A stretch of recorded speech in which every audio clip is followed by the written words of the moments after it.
اچھا مفتی صاحب، بھینس کی قربانی کیا جائز ہے دین اسلام میں؟ بھینس اور کٹے کی قربانی کے متعلق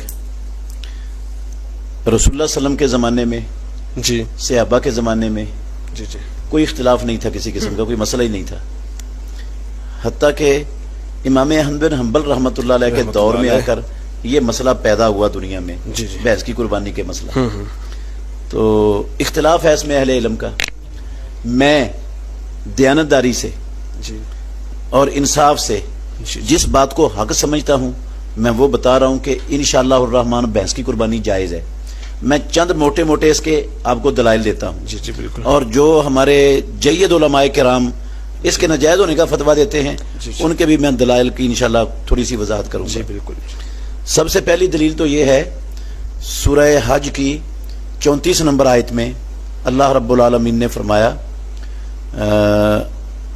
وَلِكُلِّ أُمَّةٍ جَعَلْنَا مَنْسَكًا لِيَذْكُرُوا اسْمَ اللَّهِ عَلَى مَا رَزَقَهُم مِّن بَهِيمَةِ الْأَنْعَامِ، ہم نے ہر امت کے لیے قربانی مقرر کی تاکہ وہ پالتو چوپائے قسم کے جانوروں پر اللہ کا نام ذکر کریں۔ جی یہ آدم علیہ السلام سے لے کر محمد رسول اللہ صلی اللہ علیہ وسلم تک ہر امت میں چلتی آ رہی ہے قربانی، اور پالتو چوپائے قسم کے جانوروں کی قربانی ہے۔ اور پالتو چوپائے قسم کے جانوروں میں بھینس اور کٹا آتا ہے کہ نہیں آتا؟ آتا ہے آتا ہے۔ آتا ہے تو یہ اس آیت